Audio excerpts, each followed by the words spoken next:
Oke, eh, selamat pagi untuk semuanya. Ketemu lagi ya dengan saya, Sally Kresna Dewi. Kita pada pagi hari ini akan membahas tentang remaja, ya. Jadi remaja ini kita akan berbicara terkait tentang dampak seks bebas dan bahaya-bahaya yang dapat terjadi akibat seks bebas dan aborsi. Nah, bisa dilihat ya, apa itu seks bebas? Jadi menurut Kementerian Kesehatan pada tahun 2018, bahwa hubungan seksual yang dilakukan di luar ikatan pernikahan. Ya. Jadi seks bebas itu merupakan hubungan yang dilakukan oleh lelaki dan perempuan tanpa adanya ikatan perkawinan. Nah, kalau di Indonesia, kita itu syarat dengan yang namanya adat istiadat, di mana ya melakukan hubungan seksual ini akan dianggap sah ketika seorang laki-laki dan perempuan sudah ada ikatan perkawinan yang diakui oleh agama dan juga pemerintah. Kita lanjut. Dari data Kementerian Kesehatan pada tahun 2015, bahwa sekitar 27,6% penduduk Indonesia itu banyak sekali remaja. Ya. Tapi pada tahun 2015 juga bahwa sekitar usia 14 sampai 19 tahun itu sekitar 34 juta atau 19,6%. Angka kejadian seks bebas sangat besar di Indonesia, terutama di daerah perkotaan. Menyedihkan nggak? Menyedihkan dong. Yang harusnya remaja itu menjadi masa depan bagi bangsa, tapi terikat dengan kejadian seks bebas. Nah, ini menurut Rahmawati Purnomo dan Nur Latif pada tahun 2018. Nah, tuh, sampai dedek baiknya pun sampai bilang, wow, gitu ya, bahwa hampir 62,7% remaja Indonesia sudah melakukan hubungan seks di luar nikah. Coba bayangkan, kita anggap dari 100%. Ini sudah melebihi 50%-nya. Jadi hanya berapa itu sisanya yang tidak melakukan hubungan seks di luar nikah. Nah, jadi ini bentuk-bentuk perilaku seks bebas. Ya, dari awalnya kissing, ya. Coba lihat. Kemudian deep kissing, apa tuh deep kissing? Artinya kissing yang lebih mendalam, ya. Yang tadinya kissing udah misalnya cuma cium di di bagian dahi, sekarang udah masuk ke mood to mood. Kemudian ada ciuman yang lebih membuat ada rangsangan antara perempuan laki-laki adalah necking pada bagian leher. Ya. Kemudian juga ada pitting. Pitting artinya sudah mulai ada raba-meraba ya. Di sini berkelanjutan ya sampai nanti terjadinya intercourse. Jadi intercourse itu sudah ke tahap melakukan hubungan seksual ya. Kemudian lihat ada gambar di sini, ada bagian tubuh yang tidak boleh disentuh oleh orang lain. Nah, ini adalah area-area pitting yang membuat lelaki maupun perempuan akan terangsang ya, sehingga akan beresiko terjadi sesuatu dan lain hal yang tidak diinginkan. Jadi bisa dilihat ya, bagi laki-laki dan perempuan area mana saja yang sensitif yang dapat menyebabkan kejadian intercourse atau seks bebas. Kita lanjut. Nah, di sini kejadian seks pranikah pada remaja di Indonesia, kita bisa lihat. Kalau tadi menurut yang sebelumnya bahwa di perkotaan itu lebih tinggi dibandingkan perdesaan, karena kenapa? Karena lifestyle. Tapi ternyata menurut Wahyuni dan Fahmi pada tahun 2018, di pedesaan justru malah tinggi angka melakukan hubungan seksual. Itu kira-kira kenapa? Menurut Wahyu dan Fahmi, bahwa Dengan tingkat pendidikan remaja di desa ya yang kurang, maka menyebabkan perilaku menyimpang atau perilaku seks bebas ini lebih tinggi. Kemudian di pedesaan ternyata menurut Wahyuni dan Fahmi merupakan tempat yang dengan mudah para remaja untuk melakukan hubungan seksual. Loh, kok lebih mudah? Ya bisa di sawah, bisa di kebun. Kalau di perkotaan ya kemungkinan harus menyewa tempat untuk melakukan hubungan seksual dan segala macam. Ternyata di pedesaan yang lebih tinggi. Nah, kemudian presentasi remaja pria yang melakukan hubungan seksual menurut tingkat pendidikan. Coba bisa kita lihat. Ternyata tidak tamat sekolah dasar sekitar 13,1. Lumayan banyak. Kemudian yang tidak tamat SD di urutan ke nomor 2. Yang ketiga adalah sekolah tinggi, sekolah lanjut tingkat pertama maksud saya. Kemudian tidak sekolah dan tidak tamat sekolah. Kira-kira apa sih yang menyebabkan remaja ini kok bisa sampai terjerumus kepada seks bebas? Yang pertama, usia. Tadi di slide sebelumnya, usia sangat mempengaruhi. Ya, kenapa usia mempengaruhi? Ketika usia belum matang, ya, maka pola pikir sebagai seorang remaja sangat mudah dipengaruhi oleh faktor lingkungan. Kita akan berbicara juga lingkungan. Spiritual, ilmu agama, iman, dasar dalam berkehidupan juga kurang. Atau mungkin dia rajin kok untuk beribadah dan segala macam, tapi dipengaruhi oleh tadi lingkungan. Ketiga, ini sengaja saya perbesar, pacaran. Karena anak-anak zaman sekarang, kalau dulu SMA baru diperbolehkan pacaran. Nah sekarang SD aja udah tahu yang namanya pacaran. Ya. Kemudian ada juga ekonomi. Misalnya orang tuanya tidak mampu. Kemudian anak remajanya masih banyak banget nih keinginan beli baju, beli ini, sehingga apa? Akhirnya ada yang melakukan prostitusi pada usia yang sangat dini. Kemudian lingkungan. Lingkungan juga sangat mempengaruhi ya penyebab kejadian seks bebas. Kalau kita di lingkungan yang baik, ya kemungkinan perilaku kita juga akan baik. Tapi tergantung dari kesadaran diri sendiri. Meskipun kita berada di lingkungan yang mungkin tidak nyaman, tapi kita punya komitmen atau dasar, kita tidak akan terpengaruh. Jadi kembali ke diri pribadi, kembali ke ilmu agama dan orang tua. Ya. Nah, kemudian apa sih faktor penyebab lainnya? Yang pertama, kurang pengetahuan tentang kesehatan reproduksi. Jadi dia nggak tahu nih usia matang yang harusnya bagus untuk melakukan intercourse, usia yang matang untuk hamil, ya itu kurang. Terus apa lagi? Bahaya-bahaya yang dapat terjadi ketika melakukan seks bebas. Nanti akan kita bahas selanjutnya.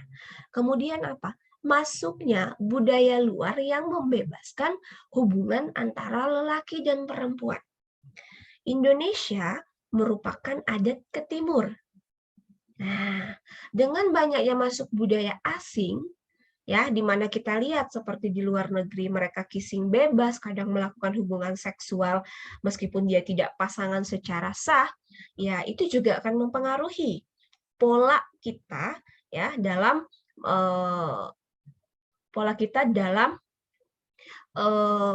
pergaulan kita, ya. Kemudian apa lagi? Nah, ini kadang juga sering yang menjadi alasan remaja menyalahkan orang tua. Apa? Kurangnya perhatian kasih sayang orang tua. Jadi si remaja akan mencari perhatian dari lawan jenis. Dia nyaman dengan lawan jenis sehingga lupa dengan kaidah atau norma yang berlaku. Ya. Padahal apa? Komunikasi yang mungkin harus diperbaiki antara kita dengan orang tua. Ya. Kemudian apa lagi? Nah, ini juga di mana pada zaman tahun 2021 kita tidak bisa memungkiri bahwa ya media teknologi yang semakin canggih ada untung ada rugi. Ya. Untungnya apa? Kita bisa mengakses semua informasi dengan sangat mudah di mana saja dan kapan saja. Tapi ruginya adalah ketika teknologi yang canggih disalahgunakan. Maksudnya disalahgunakan, remaja malah searching tentang video porno, di mana situs-situs video porno bisa didapat dengan mudah, kemudian ditonton, membuat ada yang namanya gairah, kemudian mencari lawan jenis untuk bisa menyalurkan yang tadi, gairah yang didapat akibat menonton konten-konten yang seharusnya tidak ditonton oleh anak remaja. Ya. Nah, apakah seks bebas diperbolehkan? Pasti tidak. Ya, karena banyak sekali dampak-dampak negatif dibandingkan benefit atau keuntungan dari melakukan seks bebas. Nah, kita akan berbicara tentang pacaran. Di usia-usia remaja, baik remaja awal, remaja tengah atau remaja dewasa, ya, di mana ya menyukai seseorang bukanlah hal yang salah. Ya, jadi kita dekat dengan orang, kita merasa nyaman, kemudian kita bercerita satu yang dengan yang lain, tapi dalam konteks hal yang positif, it's okay, tidak masalah. Tapi yang menjadi masalah adalah ketika kedekatan atau yang kita bisa sebut dengan pacaran ini menjadi ke arah negatif. Ya, ada pihak yang mengambil untung dari keadaan tersebut. Nah, jadi kita masih lanjut nih ya urusan pacaran. Jadi falling in love. Bahwa remaja itu berpacaran dengan alasan ingin mengenal satu dengan yang lain, berharap mendapat kecocokan sebelum menuju ke jenjang pernikahan. Ya, itu adalah tujuan dari berpacaran. Tetapi banyak yang tidak sadar bahwa berpacaran merupakan salah satu pemicu terjadinya pergaulan dan seks bebas. Yang saya bilang tadi, kalau berpacarannya di orang banyak, it's okay. Berpacarannya masih pegangan tangan lah, it's okay lah ya. Tapi kalau sudah kissing, deep kissing, necking, kemudian tadi udah mulai hitting, udah mulai pegang sana, pegang sini, itu sudah sangat tidak sehat. Nah, ini saya bilang ya, awalnya pegangan tangan. Wah, perempuannya dipegang tangan, diem aja. Kemudian peluk-pelukan. Ujung-ujungnya nanti necking, fatting, dan terjadilah free sex. Ya. Terus apa nih akibatnya kalau sudah terjadi intercourse atau terjadi hubungan seksual di luar nikah? Akhirnya apa? Hamil. Syukur-syukur si lakinya mau tanggung jawab. Sekarang coba, seperti gambar animasi yang sudah saya sampaikan ini, masih sekolah, SMA, SMP, kuliah, misalkan, hamil, cowoknya tidak tanggung jawab. Yang rugi siapa? Perempuan. Ya, jadi tolong diperhatikan sekali dampak-dampak dari seks bebas, terutama juga pada perempuan. Saya tidak ngejudge antara perempuan, laki-laki sama. Si laki-laki juga kalau misalkan dipaksakan untuk bertanggung jawab, si laki-laki juga tidak ada penghasilan karena masih sekolah, minta uang sama orang tua. Ya. Nah, coba lihat.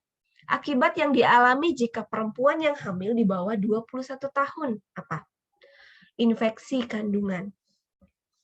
Kanker serviks. Bayinya lahirnya prematur atau kecil. Kemudian juga akan lahir bayi yang malnutrisi atau kurang dari kebutuhan. Mengerikan nggak? Kalau saya sih ogah ya, amit-amit. Mending menikmati masa muda atau masa remaja dengan berprestasi. Nah, kok ada dampaknya negatif terus sih? Emang nggak ada nih dampak positifnya? Ya namanya menikah di usia muda di mana kematangan secara fisik dan emosional yang masih belum, ditambah dengan ekonomi yang tidak stabil, itu akan berdampak pada nanti ketika menikah, tingkat perceraian atau kekerasan terhadap perempuan tinggi. Ya, kita bicara dampak negatif kehamilan di luar nikah secara sosial. Ya.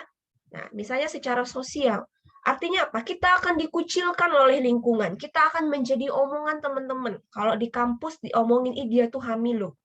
Kalau kita punya tetangga, oh kita diomongin sama tetangga, diomongin sama keluarga. Karena apa? Hukum sosial itu lebih menyakitkan dibandingkan hukum pemerintah ya. Ya. Kemudian secara fisik, dampak negatifnya apa tadi? Infeksi, kanker serviks, bisa kejadian perdarahan saat melahirkan karena apa? Secara fisik, sistem reproduksi remajanya tidak support. Kemudian apalagi psikologi. Emang dikira melahirkan hamil itu nyaman. Terjadi perubahan secara fisiologis, berat badan, payudara bengkak, mual muntah terus-menerus. Ya, belum lagi memikirkan aduh saya dihujat oleh teman, saya dihujat oleh keluarga, belum lagi suami yang tidak mau bertanggung jawab, suami yang tidak menafkahi, atau suami tidak memiliki pekerjaan, uang masih minta orang tua. Psikologis akan berpengaruh. Terus apa?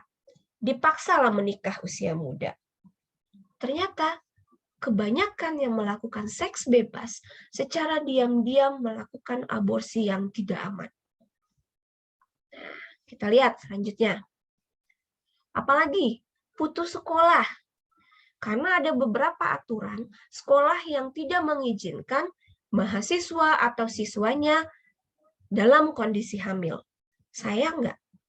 Udah orang tua biayain mahal-mahal, ternyata harus dikeluarkan dari sekolah. Tadi saya bilang, seperti kelihatan gambar, kita dijauhi oleh teman-teman atau sosial di tempat kita berada. Tertular penyakit menular, ya. Apa? Bisa terkena HIV, gonta-ganti, sifilis, ya, gonore, herpes, kutil kelamin, dan skabies, dan masih banyak lagi. Nah, lihat ini. Ini yang warna putih, ini biasanya ya pada perempuan laki-laki ya, ini masih bisa kena gonore nih ya. Kemudian bisa herpes, ya, lihat bisa terjadi tanda-tanda HIV ya. Nah, nih, penyakit HPV. Ini biasanya terinfeksi ya, human papillomavirus. Tuh, kutil kelamin. Sampai tidak ada nih labia minoranya. Ya, kemudian banyak lagi skabies. Ini akibat dari infeksi pada genitalia yang diakibatkan karena seks bebas. Artinya seks yang bergonta-ganti pasangan juga. Kemudian apa nih yang paling kasihan? Sudah janin tidak diinginkan, janinnya cacat pula. Ya. Kemudian apa lagi nih? Ini yang paling penting. Remaja yang belum siap menjadi orang tua. Apakah kalian kira menjadi orang tua itu sesuatu yang mudah? Tidak. Kenapa saya bilang tidak?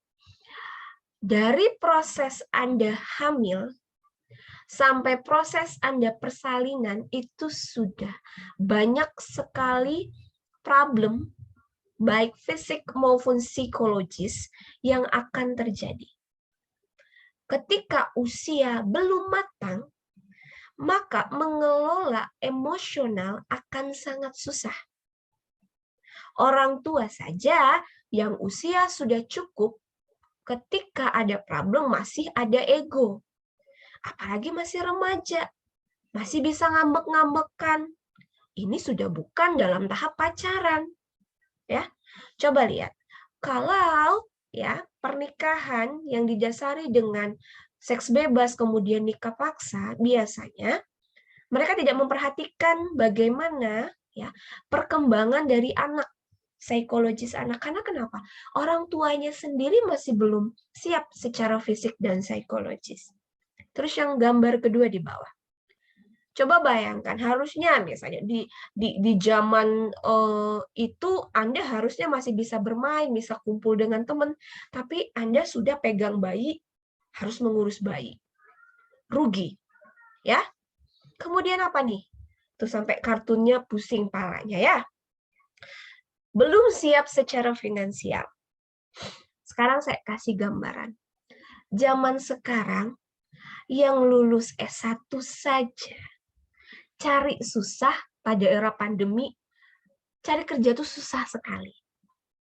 Ya, tapi saya tidak artinya menyalahkan bahwa orang lulus SMA bisa kok cari kerja. Bisa kalau dia punya motivasi, skill, dan kemauan yang kuat. It's okay. Tapi kalau udah cuman SMA belum lulus, ya kuliah belum lulus, malas, tidak punya skill, ya gimana mau keterima kerja? Ujung-ujungnya apa? Minta sama orang tua. Syukur-syukur orang tua kaya. Kalau orang tua kita juga kepas, niatnya sekolahin Anda di kampus misalnya Stikeswaka Insan untuk sebagai nanti memperbaiki ekonomi keluarga. Lah ini malah merusak masa depan Anda sendiri.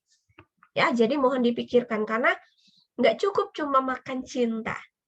Ya, emang mau beli popok bayi pakai cinta.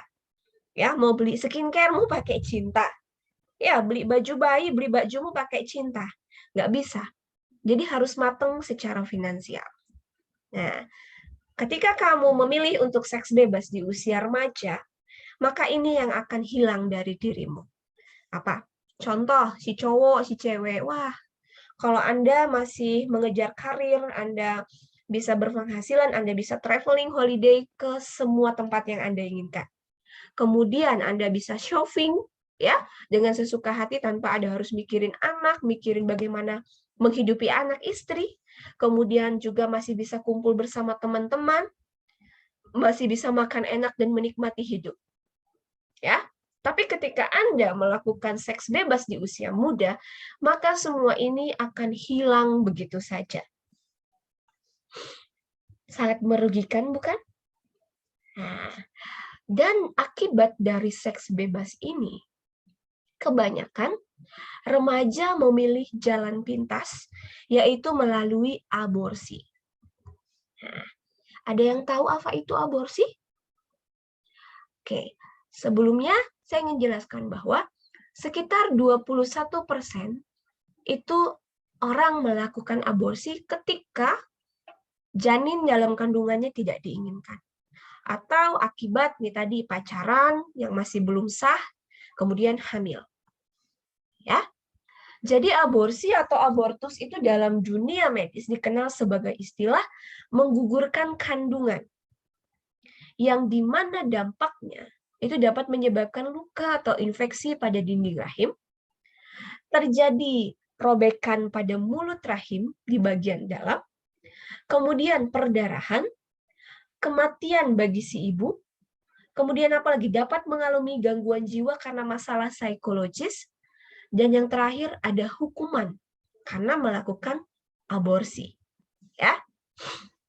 Kita lihat. Jadi kalau melakukan aborsi itu ada hukumannya di Indonesia. Ada pasal 346 dan pasal 347. Ya. Seorang wanita yang dengan sengaja menggugurkan kandungan atau mematikan kandungannya atau menyuruh orang lain untuk itu akan diancam pidana paling lama 4 tahun. Jadi siapa yang juga membantu ya dalam proses aborsi juga akan kena hukuman. Kemudian lihat pasal 347. Barang siapa sengaja menggugurkan kandungan, mematikan ya seseorang wanita tanpa persetujuannya, misalnya si pacar atau si suaminya, akan diancam penjara pidana paling lama 12 tahun. Kemudian, jika perbuatan itu mengakibatkan kematian pada perempuannya, maka akan diancam, ditambah pidana paling lama 15 tahun. Ya, jadi tambah aja tuh, udah 12 tahun, tambah 15 tahun, tambah 4 tahun. Ya. Dan ada banyak pasal ya di sini yang dapat menjerat ketika melakukan aborsi. Jadi hati-hati. Ya, jangan sampai melakukan aborsi yang dapat merugikan diri Anda dan semua pihak.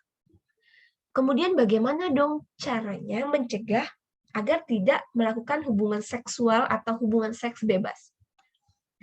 Ada yang namanya ABC. Ya, abstain, tidak melakukan hubungan seksual, Kemudian be faithful dan gunakan kondom. Jadi gunakan kondom ini kalau di luar negeri ya, itu memang karena budaya tadi mereka sudah ketika sudah dikatakan umur lebih dari 16 tahun mereka boleh melakukan hubungan seksual. Tapi kalau di Indonesia tidak dianjurkan.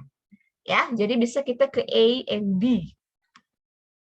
Terus harus bagaimana lagi dong? Yang pastinya menghindari pergaulan bebas. Menghindari pertemanan yang mengarah ke negatif. Kita boleh berteman dengan siapa saja. Tapi kita bisa memilih. Kita mau ke arah yang lebih baik atau yang tidak baik. Ya.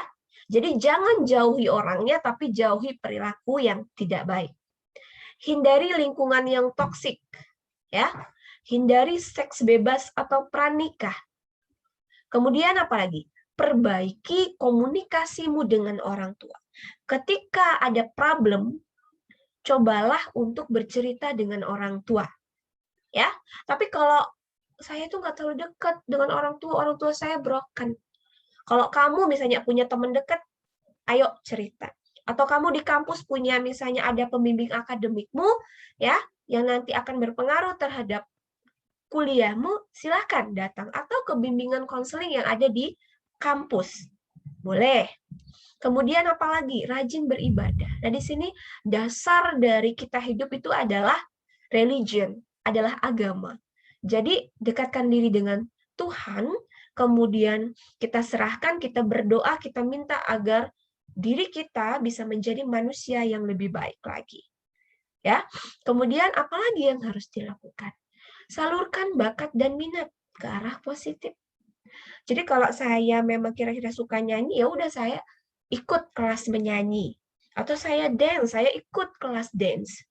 Ya, jadi lebih positif, jadi nggak mikir yang aneh-aneh harapannya. Kemudian apa lagi? Ini yang paling penting. Karena kalau mau semuanya dilakukan, tapi kalau poin yang terakhir, yaitu menjadi pribadi yang bahagia dan mencintai diri pribadi, maka perilaku-perilaku yang menyimpang, baik seks bebas maupun pergaulan bebas, itu tidak akan terjadi. Karena kalau kita cinta diri kita sendiri, kita tidak akan merusaknya. Ya, jadi cintai dirimu sendiri, baru kamu mencintai orang lain. Ya, oke. Itu saja yang bisa saya sampaikan kepada semuanya pada pagi hari ini. Kiranya dapat bermanfaat untuk kita semua. Dan nanti bisa lihat lagi ya, materi-materi apa saja yang selanjutnya akan saya sampaikan di pertemuan selanjutnya. Nanti jika ada pertanyaan, boleh di chat atau boleh kita diskusikan setelah ini. Thank you.